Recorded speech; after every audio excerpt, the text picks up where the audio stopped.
कसारा घाट महाराष्ट्राच्या पश्चिम घाटातील एक प्रसिद्ध आणि सुंदर ठिकाण, जिथे डोंगराचे उंच कडे, घनदाट जंगल आणि त्या जंगलाच्या वळणावर धडकी भरवणारी शांतता आहे. हे घाट अनेक प्रवाशांसाठी, पर्यटकांसाठी आकर्षणाचं ठिकाण आहे, पण त्याचवेळी या घाटात लपलेलं भय काहींनाच माहीत आहे. विशेषतः रात्रीच्या वेळी या घाटातून प्रवास करणाऱ्या काही बस चालकांसाठी हा अनुभव एक वेगळाच असतो. आजची ही कथा आहे तशाच एका बस चालकाची, ज्याने कसारा घाटात जे पाहिलं ते त्याच्या आयुष्यभराचा सर्वात भयावह अनुभव ठरला. विठ्ठल मुंबई पुणे प्रवास करणारा एक अनुभवी बस चालक होता.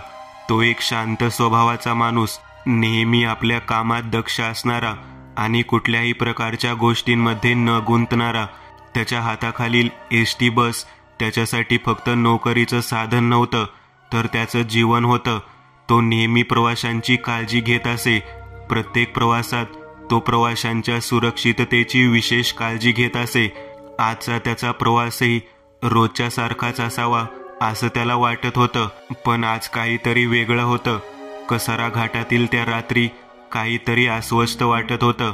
विठ्ठलने नेहमीप्रमाणे आपली बस सुरू केली आणि मुंबईहून नाशिकच्या दिशेने निघाला. तो घाटाच्या चढ उतारांना चांगलाच ओळखत होता, म्हणूनच त्याच्या मनात प्रवासाबद्दल काहीच शंका नव्हती.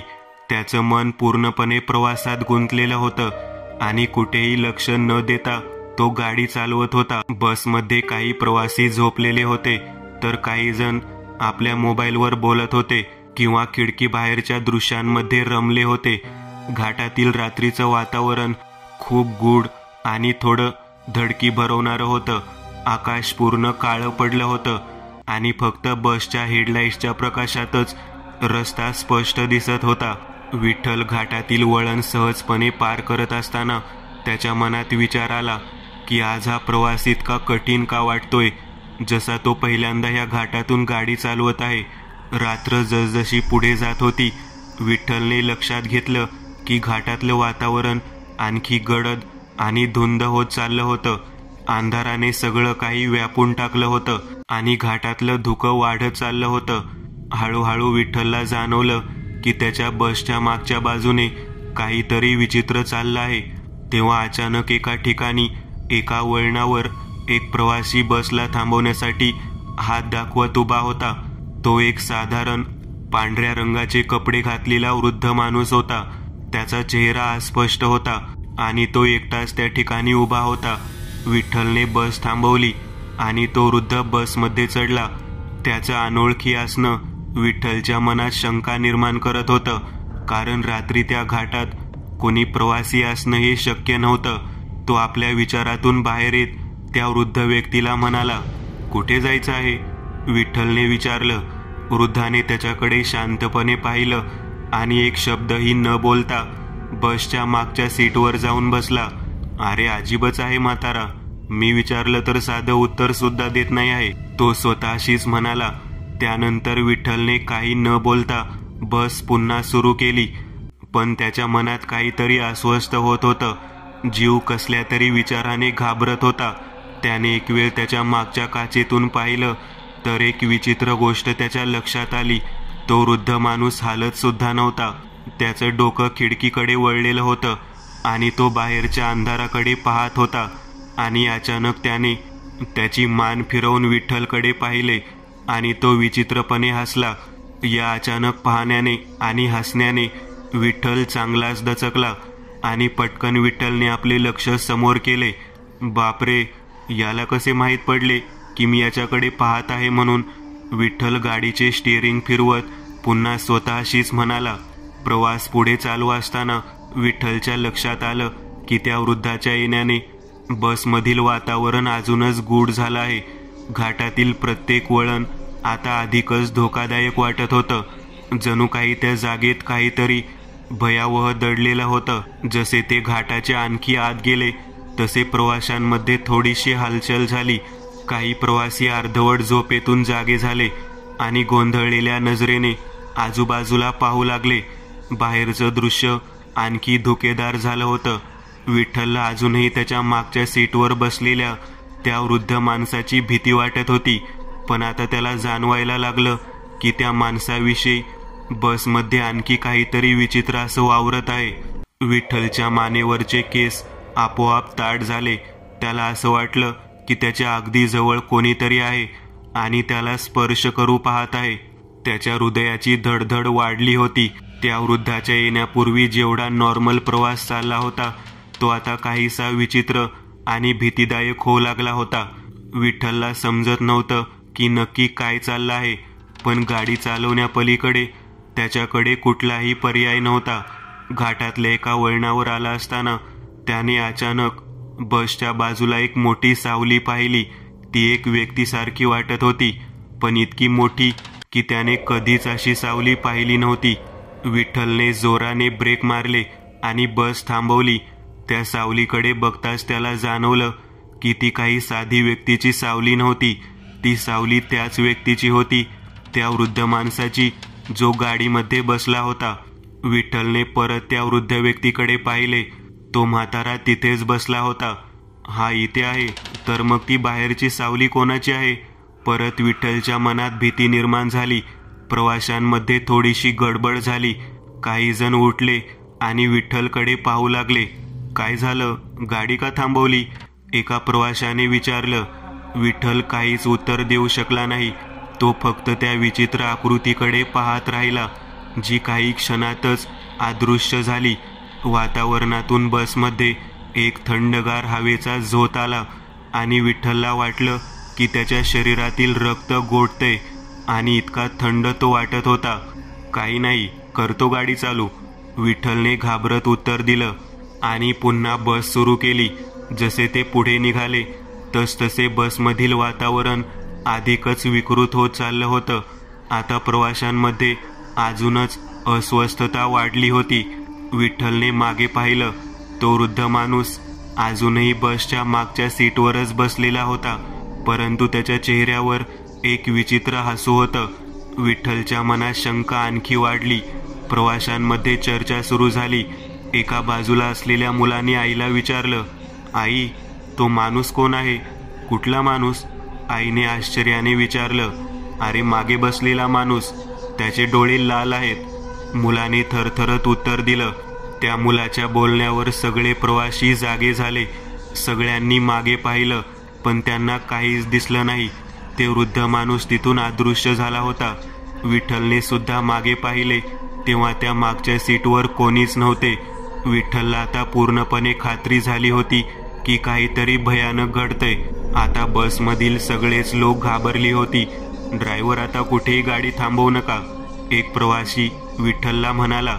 खरे तर विठ्ठल इतका घाबरला होता की गाडी चालवताना त्याचे हात थरथरत होते. तेवढ्यात अचानक गाडीतील सगळी लाईट बंद झाली आणि त्यामुळे एसटी मधील सगळे लोक आरडाओरडा करत होते. या अचानक झालेल्या प्रकाराने विठ्ठल पुरता घाबरला होता. त्याने गाडीमधील लाईटचे बटन पाहिले आणि तो भीतीने पुन्हा घाबरला, कारण लाईटाची सगळी बटणे चालू होती. तेवढ्यात एक प्रवासी त्याच्या बाजूने आला आणि तो म्हणाला, अहो ड्रायव्हर, लाईट का बंद केलीत? आधीच आम्ही इतके घाबरलो आहोत, त्यात तुम्ही आमची मस्करी करत आहात. तो प्रवासी रागात विठ्ठलला म्हणाला, अहो नाही भाऊ, मी कशाला बरी लाईट बंद करणार? खरे तर मलाच समजत नाही आहे की मागची लाईट कशी बंद झाली. तर खोटं वाटत असेल तर हे बघा, लाईटाची बटन चालूच आहेत. त्या प्रवाशाने ते पाहिले तर तोही भीतीने घाबरून उठला आणि तो मागे जाऊन बसला. आता पूर्ण बसमधील लाईट बंद झाली होती. गाडीचे मेन हेडलाईट सुद्धा चालू बंद होत होते. असं वाटत होतं की ते लाईट सुद्धा काहीच वेळात बंद होतील. त्या घाटात गर्द अंधार. विठ्ठलला समोरचा रस्ता सुद्धा दिसत नव्हता. विठ्ठलने गाडी स्लो केली आणि हळूहळू तो गाडी चालवू लागला. तेवढ्यात त्याला एक आवाज आला, थांबव गाडी. आणि आवाजाने विठ्ठल इतका दचकला की त्याची दातखिळी बसली, कारण तो आवाजच इतका भयानक वाटत होता.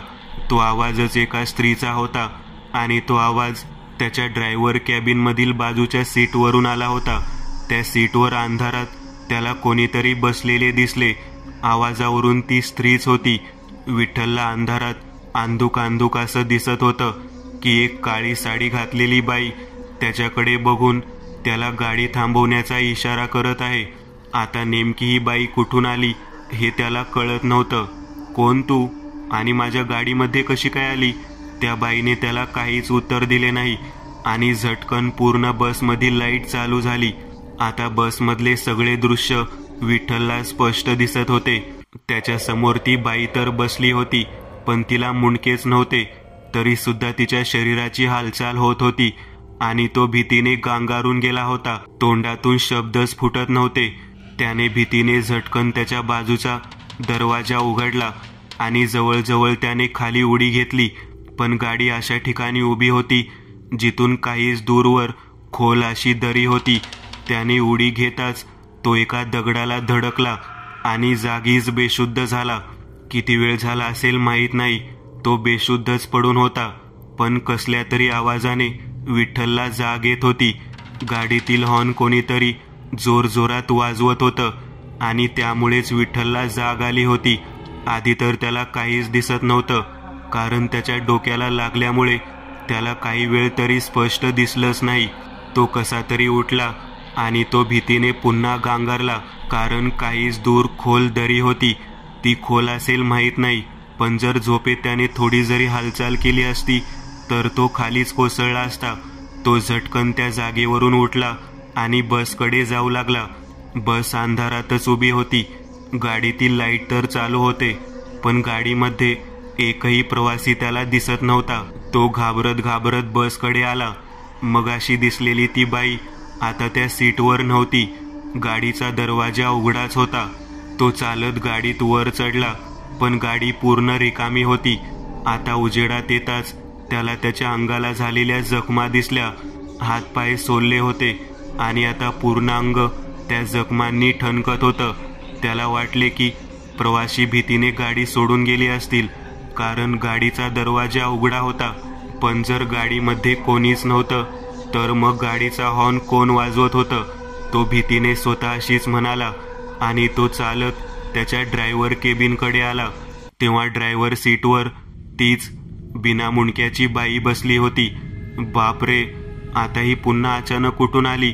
तो पुन्हा घाबरत भीतीने गाडीच्या बाहेर पडण्यासाठी गेला, पण तोपर्यंत गाडी चालू झाली आणि जोरात पुढच्या दिशेने निघाली. या अचानक झालेल्या प्रकाराने विठ्ठल गाडीतच कोसळला. गाडी वेगात पुढच्या दिशेने जात होती.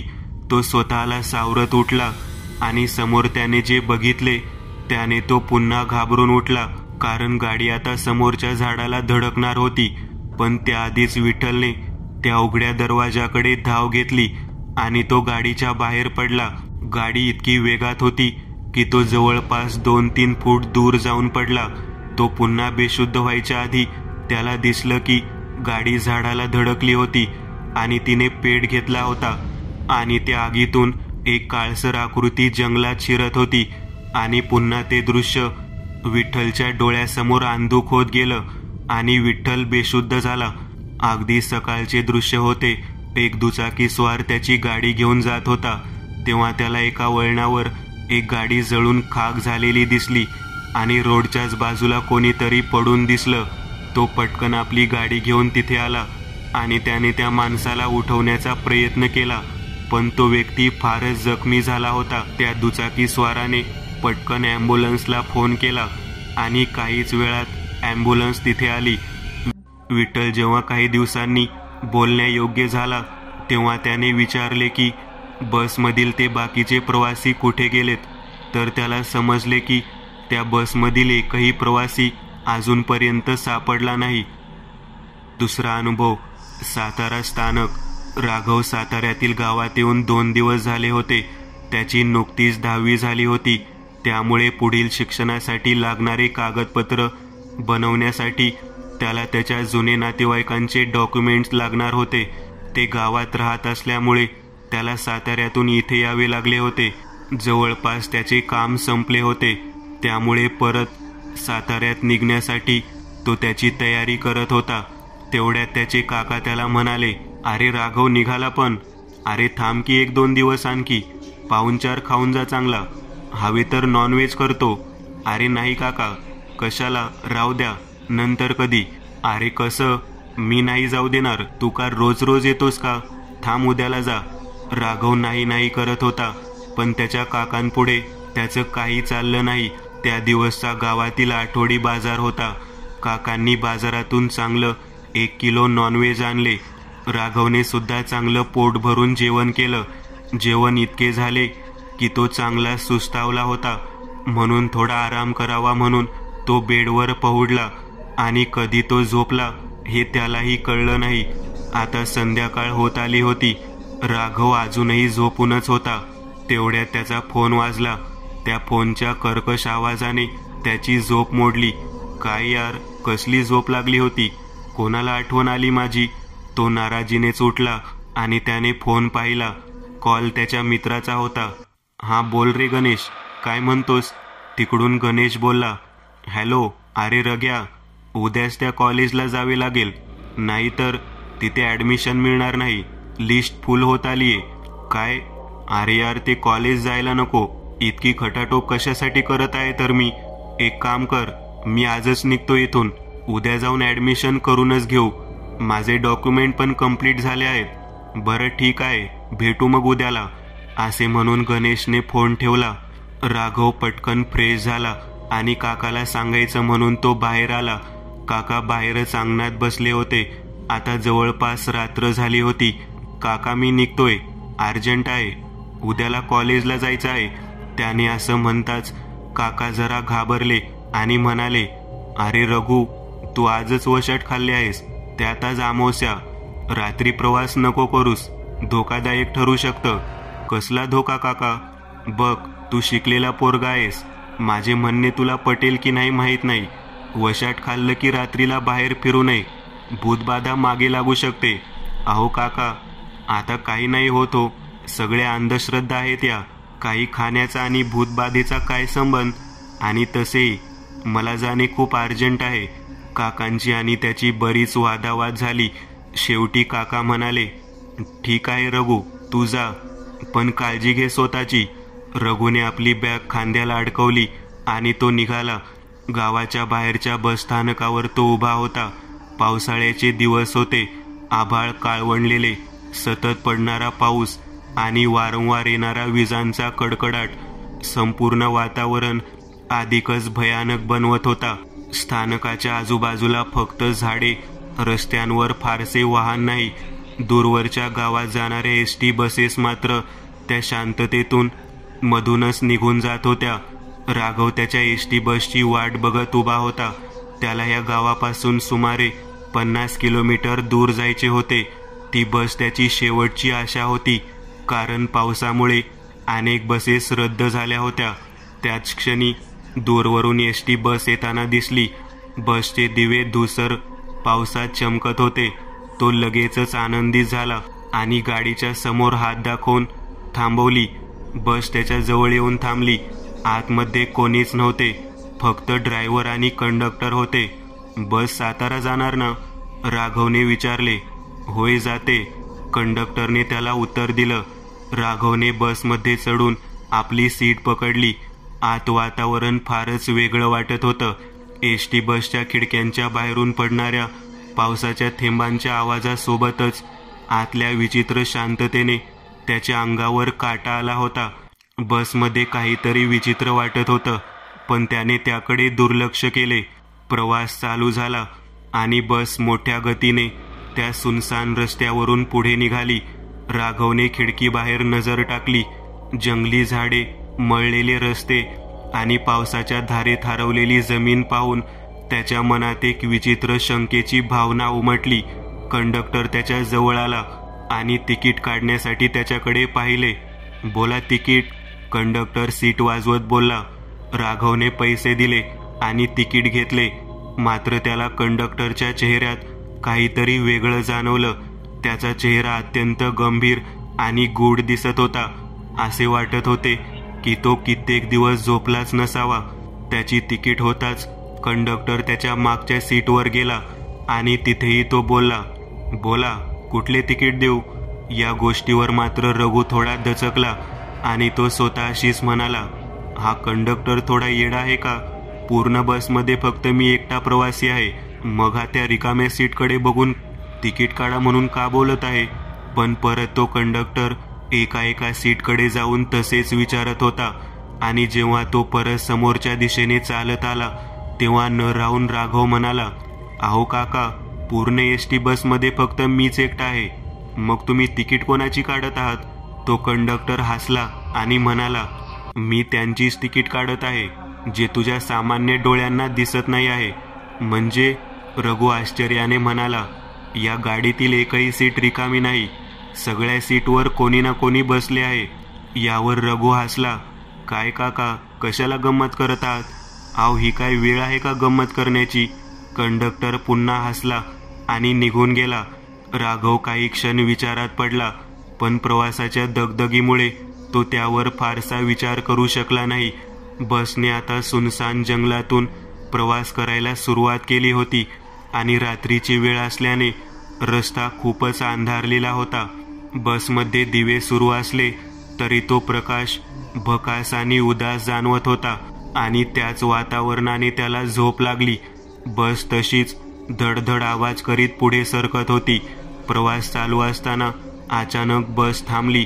राघव जागा झाला आणि डोळे चोळत त्याने खिडकी बाहेर पाहिले. बस एका मोठ्या झाडाखाली थांबली होती. कंडक्टर खाली उतरला आणि काहीतरी बोलत राहिला, पण बाहेर त्याच्या समोर कोणीच नव्हतं. पण त्याचं बडबडणं चालू होतं. कंडक्टर जणू कुणाशी तरी बोलत होता. तो हाताने काहीतरी इशारा करत होता आणि ते पाहून राघवच्या अंगावर काटा आला. त्याला कळेना की हा माणूस कुणाशी बोलतोय आणि त्याच्या डोक्यात अनेक शंका उमटल्या आणि तो चालत कंडक्टरकडे गेला. कंडक्टर काका, इथे कोणी नाही, तुम्ही कोणाशी बोलत आहात? राघवने विचारले. कंडक्टरने वळून राघवकडे पाहिलं आणि त्याच्या चेहऱ्यावर एक भयंकर हास्य उमटलं. ते हास्य जणू माणसाचं नव्हतं. एक भयान विचित्र शक्ती त्याच्या अंगात वास करत होती, असं ते हास्य होतं. त्यांना सोडायला पाहिजे, नाहीतर ते आपल्याला सोडणार नाहीत, कंडक्टरने उत्तर दिलं. राघवला ते ऐकून भीतीने घाम फुटला. त्याला काहीच कळेना कंडक्टर कुणाबद्दल बोलतोय आणि कोण आहे ते. ते पुन्हा बसमध्ये चढले आणि बस सुरू झाली. बसच्या आतली हवा अंगावर काटा आणत होती. कंडक्टर सुद्धा आता शांत बसला होता. त्याच्या चेहऱ्यावरही काहीतरी विचित्र शून्यात असलेले भाव होते. राघव सुद्धा आपल्या सीटवर येऊन बसला. त्याच्या मनात आता शंका उमटली की या एसटी बसमध्ये काहीतरी भयानक आहे. काका म्हणत होते ते खरं आहे, आपण वशाट खाऊन प्रवास करायला नको होता. तो पटकन सीटवरून उठला आणि खाली उतरायला निघाला. पण तेव्हाच त्याच्या मनात विचार आला, बसमधून तर आपण उतरू, पण जाणार कुठे एवढ्या रातच्याला? उतरण्याचा निर्णय घेतला तर बाहेरच गूढ आणि घनदाट जंगल आणि तिथे पुन्हा काहीतरी भेटलं तर? पण इथे कुठे आपण सुरक्षित आहोत? पुढचे पुढे बघू. आता मात्र या बसमधून आपण उतरायला पाहिजे. राघवने धैर्य एकवटून ड्रायव्हरकडे वळून विचारले, मला इथेच उतरायचे आहे, गाडी थांबवा. ड्रायव्हरने एक नजर त्याच्याकडे टाकली आणि तो थंड स्वरात म्हणाला, तू खरंच इथे उतरण्याचा विचार करतोय? राघवला ते शब्द ऐकून अंगावर शहारे आले. त्याला जाणवू लागलं की या प्रवासात काहीतरी खूपच चुकतंय. ही बस खरी आहे का? आणि तुम्ही खरंच माणसं आहात का? त्याच्या तोंडातून आपोआप शब्द बाहेर पडले. कंडक्टर आणि ड्रायव्हर एकमेकांकडे पाहत खदाखदा हसू लागले. त्यांचं हसू नक्की माणसाचं नव्हतं. ती बस आता माणसांसाठी नव्हती. कंडक्टरने पुढे येऊन हळूच सांगितलं, तुला माहित नाही का, ही बस जेव्हा रात्र होते तेव्हा जिवंत माणसांना घेऊन प्रवास करत नाही. ही फक्त त्यांच्यासाठी असते जे इथेच अडकून आहेत. राघवला काहीच समजेना. म्हणजे कंडक्टर थंडपणे उत्तरला, तू आता याच प्रवासाचा भाग आहेस. राघव खूप घाबरला. त्याची छाती धडधड उडत होती. त्याने पटकन मोबाईल काढला घरच्यांना फोन करावा म्हणून, पण मोबाईलमध्ये कुठेही सिमचं नेटवर्कच दाखवत नव्हतं. त्याचे हात भीतीने थरथरत होते आणि चुकून त्याच्या मोबाईलमधला कॅमेरा चालू झाला आणि त्याला त्याच्या फ्रंट कॅमेऱ्यामध्ये मागे सगळ्या सीटवर कोणीतरी बसलेले दिसत होते. पण सगळ्यांचे चेहरे रक्ताने माखल्यासारखी भासत होती. आणि त्या सगळ्यांची नजर राघवकडेच होती. जेव्हा त्याने मागील कॅमेरा चालू केला तेव्हा तो कंडक्टर आणि तो ड्रायव्हर सुद्धा तसेच दिसत होते, भयानक चेहऱ्याचे. राघव पळत बसचा दरवाजा उघडण्याचा प्रयत्न करू लागला, पण दरवाजे असे बंद झाले होते की जणू ते कधी उघडणारच नाही. ती बस हळूहळू पुढे जाऊ लागली. कंडक्टर आणि ड्रायव्हर आता पूर्णपणे भयावह रूपात बदलले होते. त्यांचे चेहरे विद्रूप झाले होते. राघव ओरडू लागला, पण त्याचा आवाज कोणालाच ऐकू आला नाही. बस एका अंधारात निघून गेली आणि ती रात्रीच्या भयानक शांततेत हरवली. त्या एसटी बसचा आणि राघवचा पुढचा प्रवास कधीच कोणालाच समजला नाही.